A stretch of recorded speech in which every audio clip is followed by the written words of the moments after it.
Good morning. My name is Nina Ferry Montanil, and I am the Reference Librarian and Head of Adult and Technology Services at Oak Bluffs Public Library on Martha's Vineyard.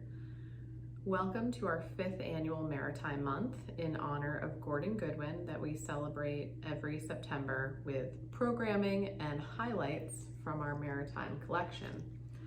Our Sunday Reads program was started last year during the COVID-19 pandemic, when we weren't open to the public, but the librarians were in here doing curbside service for patrons. So I thought it would be nice to continue it this year as we offer some small outdoor programs in person, but are also continuing with our virtual programs. So I thank you for joining me this morning and enjoying your cup of coffee or tea.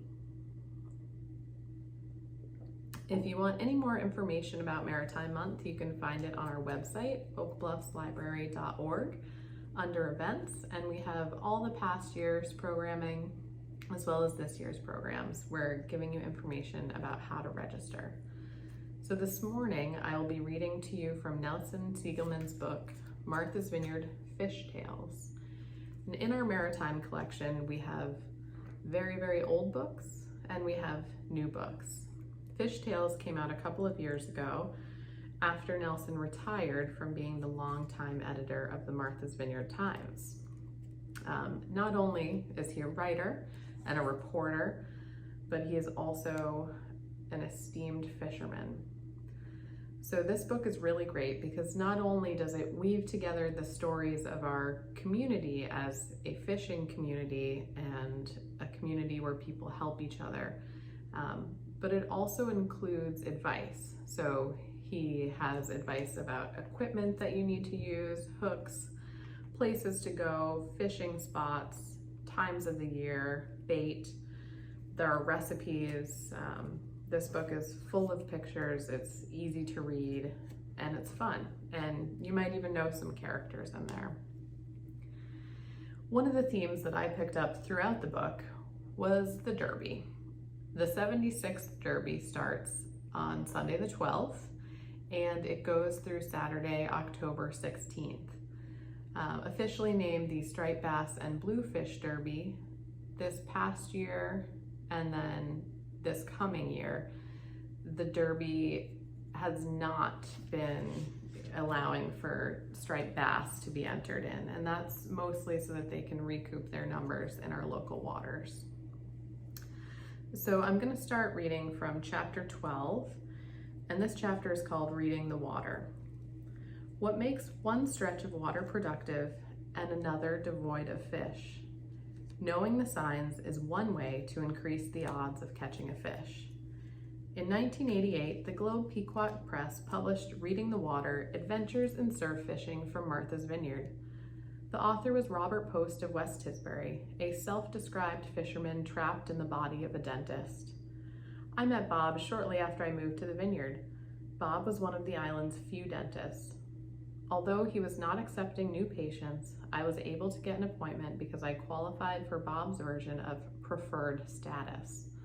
I was a fisherman. Bob's book had only recently been published. Although money was tight, I willingly parted with $17.95 and purchased a copy, figuring that it was an investment in continued dental care. We became friends. The publication of Reading the Water was a singular achievement for a fishing book.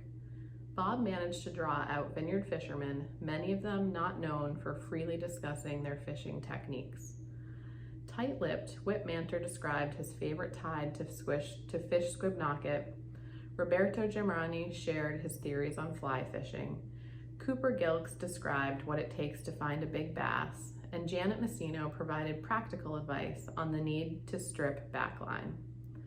Bob created a classic of fishing literature that captured the spirit of the vineyard, surf fishing, and provided a wealth of practical information in the context of entertaining fishing anecdotes.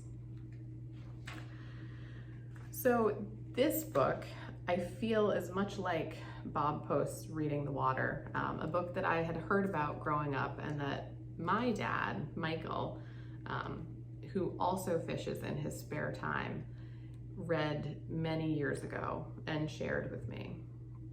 So Nelson weaves the tale of these vineyard characters, but he also gives you sound advice. Heading back to the beginning of the book, this part is called Derby Time. As August gives way to September on island, a sense of relief mixed with regret frames our attitude towards the departing summer crowds. But there's also anticipation.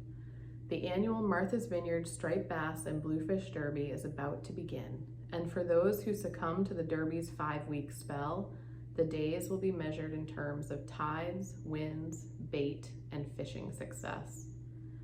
The Derby traditionally begins on the second Sunday in September, when at precisely 8 a.m., the weighmaster slides open the wooden door to a small, weather-beaten shingled shed on Edgartown Harbor, rings a hand school bell, and welcomes the first fisherman in line to step up to the scale. It is a ritual that will take place every morning and every evening until the last Derby weigh-in concludes among a raucous crowd of onlookers.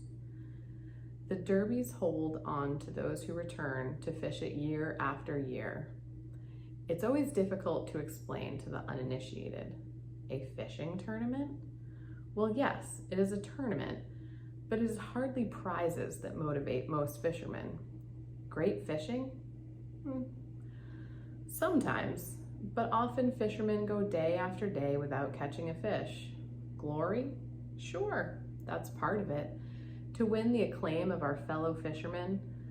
But unless you manage to duplicate the feats of Sergei de Samov, who won the grand prize with big striped bass taken from the beach in 4 derbies, 3 of them in a row, most fishermen will figure they just got lucky.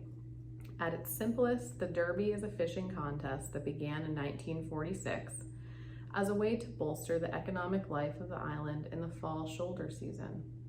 The first Derby attracted 1,000 fishermen, all trying to catch the largest striped bass and claim the grand prize of $1,000, which was won by Gordon Pittman of New York with a 47-pound striper. The second prize was a building lot in the town of Gayhead, since renamed Aquina. Can you imagine the second prize, a lot in Aquina? The main focal point for the Derby is the weigh station, which appears every fall like Brigadoon on Edgartown Harbor. Over the course of the Derby, fishermen come and go through the small, weather-beaten shack. Some carry fish, others, a great many others, stand around looking like they got jilted by a prom date. By the end of the Derby, some fishermen will look like they've experienced a divorce, which may be true in fact, as well as in spirit. One nice thing about the weigh station is that there is never a shortage of people with whom to share a sad fishing story. You tell your story, and then you listen to someone else tell his or her story. If you go there on successive days, it is possible the same guy will tell you the same story without any hesitation. It really doesn't matter, as long as you think of the Derby as a great island tribunal ritual. There is a ritual to listening to a fishing story. You nod patiently as some guy you don't believe tells you a story about some fish that he caught. Then you return the favor. By the same token, the ritual of visiting the tackle shop, Chieftains, requires a certain knowledge of etiquette. Patience is key, particularly if you decide to barter for fishing information. In fact, participating in the Derby can have as much in common with an episode that you might watch on the Discovery Channel. Maybe it's not quite on the level of a visit to some bug-infested, snake-crawling, leech-sucking section of the Amazon rainforest, but it can be close. Heck, we have clan warfare. There are always sporadic clashes between the Lobsterville Jetty clan and the Menemsha Jetty clan, the Boat clan and the Shore clan.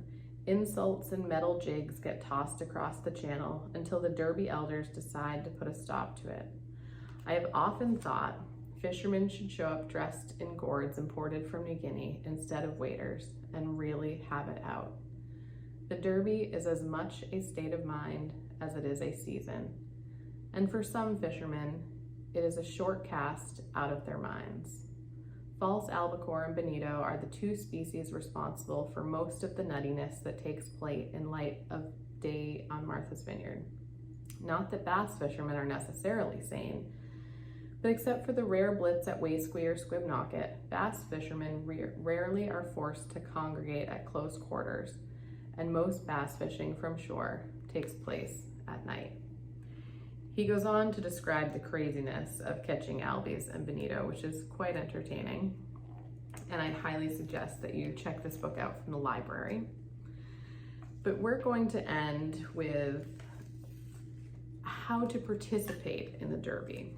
He discusses behavior as well.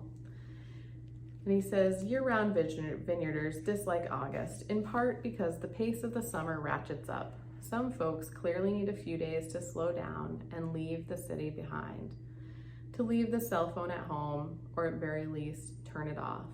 I know it will be hard, but this is what the Derby is for.